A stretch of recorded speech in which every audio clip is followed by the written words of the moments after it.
kalau misalnya Ismail Sabri tidak campur dalam urusan mahkamah, dah lama dah Hakim Nazlan dihadapkan ke muka pengadilan. Hari ini SPRM pun kecewa. Kecewa kerana mereka dah bagi maklumat, dah bagi kertas siasatan bulan Mei, 21 bulan Mei tahun 2022.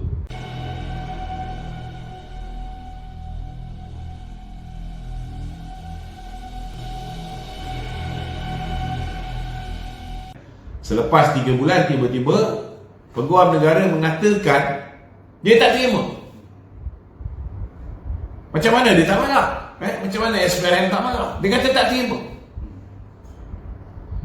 Cuba bayangkan macam mana Jabatan Peguam Negara boleh hilang kertas siasatan ke atas Nazlan.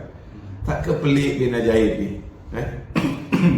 Jadi kalau tidak ada campur tangan daripada Ismail Sabri, yang kita tahu orang yang dapat benefit paling banyak sekiranya Datuk Seri Najib dipenjarakan ialah Ismail Sabri. Kerana jika Datuk Seri Najib dipenjarakan, maka tidak ada tentangan daripada Datuk Seri Najib untuk bersaing dengan Ismail Sabri sebagai calon Perdana Menteri. Jadi dia akan selesaikan, Ismail Sabri akan selesaikan Najib dulu, kemudian dia akan segerakan kes Datuk Zahid seperti mana yang dah terbocor, bila mana surat Peguam Negara kita dedahkan, keesokan harinya dia terus tarik balik, kerana dia menyedari bahawa tindakan beliau itu boleh dianggap sebagai contempt of court. Kita minta supaya Peguam Datuk Seri Zahid ni teruskan dengan prosiding contempt of court, sebab apa yang dibuat itu jelas ialah campur tangan Jabatan Peguam Negara dalam urusan badan kehakiman. It's a real contempt. Takkan hanya dengan menarik kes contempt ni boleh ditutup. Boleh tak Datuk Zahid tulis surat kepada mahkamah, tarik balik, mengatakan dia minta maaf, dia boleh bayar balik apa benda semua sekali, okey, tutup kes dia. Boleh macam tu? Saya masih ingat lagi, saya hampir kena contempt of court semata-mata kerana memakai telefon. Saya mempertikaikan tentang soal pakai telefon, menggunakan mencatat menggunakan handphone tak boleh, mencatat menggunakan laptop boleh. Saya kata this is stupid. Saya kena contempt of court. Apatah lagi kalau kita mengarahkan mahkamah, suruh kesampingkan, letak tepi 1MDB punya kes, cepatkan kes Datuk Zahid.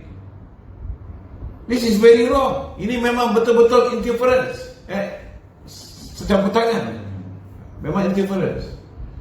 So kita tak tahulah sampai bila benda ni nak berterusan.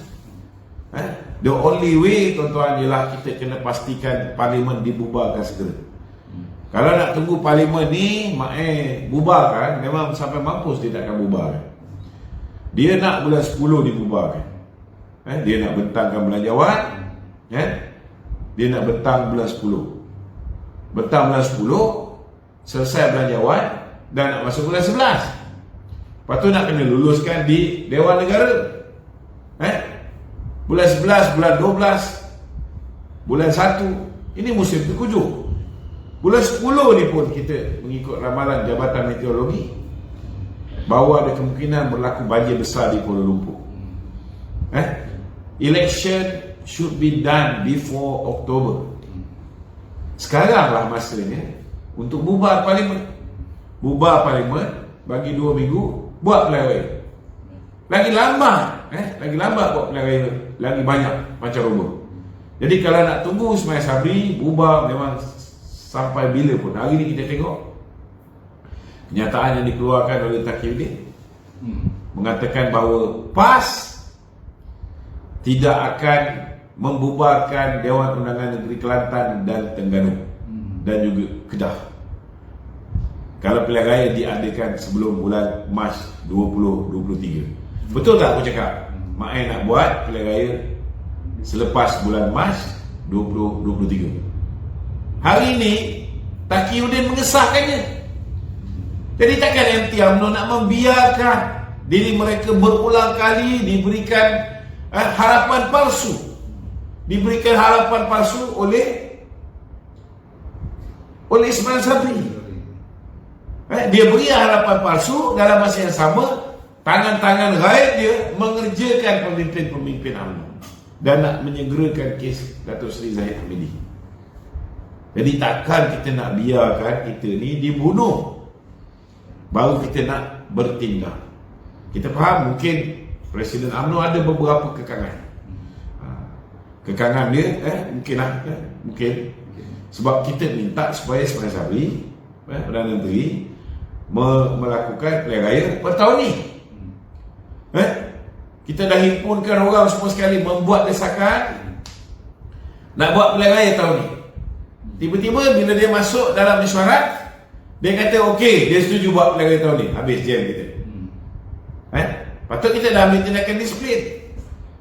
Yang sepatutnya kita tak boleh lagi dengar lagi janji manis Ismail Sabri ni. Kalau dia kata dia nak buat dalam tahun ni juga, tak apa, biarlah dia buat dalam tahun ni. Tapi tindakan disiplin tak tamat, teruskan. Mulakan prosiding tu. Mulakan prosiding. Nak ambil tindakan kemudian, tak apa, janji mulakan prosiding disiplin. Saya nak beritahu dengan tuan-tuan, apa yang terkandung dalam 789. Sebab saya takut besok kalau dia orang kenakan ikat jamin yang tinggi, jenuh juga tuan-tuan, nak cari duit ikat jamin ni. Jadi ada kemungkinan besar mereka simpankan saya tak sempat nak mendedahkan. Jadi sebelum saya tak ada, lebih baiklah malam ni. Saya takut orang lain takkan berani dedahkan. Saya nak beritahu nombor 7 tuan-tuan. Nombor 1, nombor 2, nombor 3, nombor 4, nombor 5, nombor 6 dan nombor 10. Perjanjian di antara Ismail Sabri dan Muhyiddin Yassin sudah didedahkan oleh Raja Petra. Tetapi Raja Petra tidak mendedahkan perkara nombor 7, nombor 8 dan nombor 9. Saya nak beritahu, nombor 7 ialah Ismail Sabri telah menandatangani perjanjian dengan Muhyiddin, disaksikan oleh Anwar Musa. Nombor 7 tuan-tuan, Ismail Sabri telah berjanji tidak akan menukar peguam negara. Saya nak beritahu dengan saudara, kepada pengamal undang-undang, mereka jauh lebih tahu bahawa janji Ismail Sabri ini juga sudah salah dari segi undang-undang. Kerana bagaimana dia boleh berjanji dengan Muhyiddin third party bahawa dia tidak akan menukar peguam negara. Ini salah tuan-tuan. Macam mana how you rule the country, you boleh buat perjanjian dengan third party. Ini adalah satu perkara yang benar-benar salah tuan-tuan. Perkara nombor 8. Ismail Sabri telah berjanji untuk mengekalkan menteri, timbalan menteri dan GLC yang dipegang oleh geng-geng Bersatu dan PAS. Ini tuan-tuan, perkara nombor 8. Tetapi yang paling celaka sekali saudara, Ismail Sabri nombor 9 berjanji tuan-tuan, berjanji dia berjanji saudara akan menyegerakan kes Datuk Seri Ahmad Zahid Hamidi dan juga Datuk Seri Najib Tun Razak. Itu sebab Datuk Najib dihantar ke penjara dan sekarang ni mereka nak segerakan kes untuk menghantar pula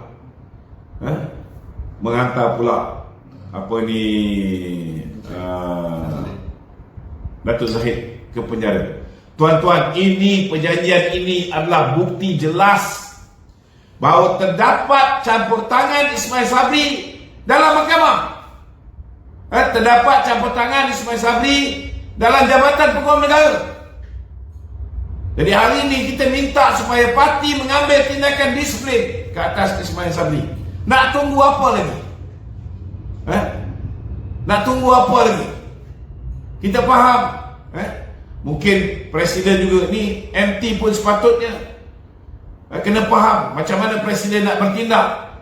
Bila Presiden melakukan penggantungan ke atas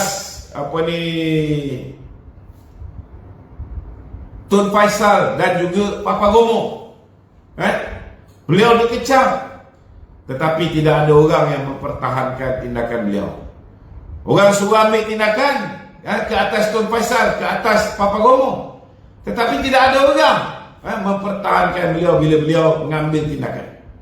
Begitu juga bila ramai ketua-ketua UMNO bahagian bising Anwar Musa mengeluarkan kenyataan-kenyataan yang menyakitkan hati ketua-ketua UMNO bahagian, maka akhirnya tuan-tuan, Datuk Seri Zahid menukar Anwar Musa daripada menjadi Susah Agung digantikan dengan Ahmad Maslhat.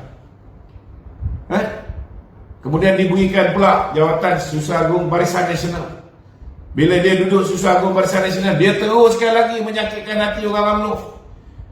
Dia letak kiblat dia bukan lagi kepada UMNO, kepada parti, tetapi taat setia dia kepada Tan Sri Muhyiddin Yassin, Presiden Bersatu. Pada ketika itu orang bising minta supaya Presiden Parti mengambil tindakan. Tiba-tiba bila dia gugurkan Anwar Musa sebagai Setiausaha Agung Barisan Nasional, beliau turut dikecam, tuan-tuan. Tak ada orang backup. Jadi saya faham bila mana ramai di antara kita minta supaya Presiden mengambil tindakan kepada Anwar Musa, kepada Syahidan Kasim, kepada Ismail Sabri. Tetapi saya nak tanya, apa yang anda buat untuk backup Presiden kita?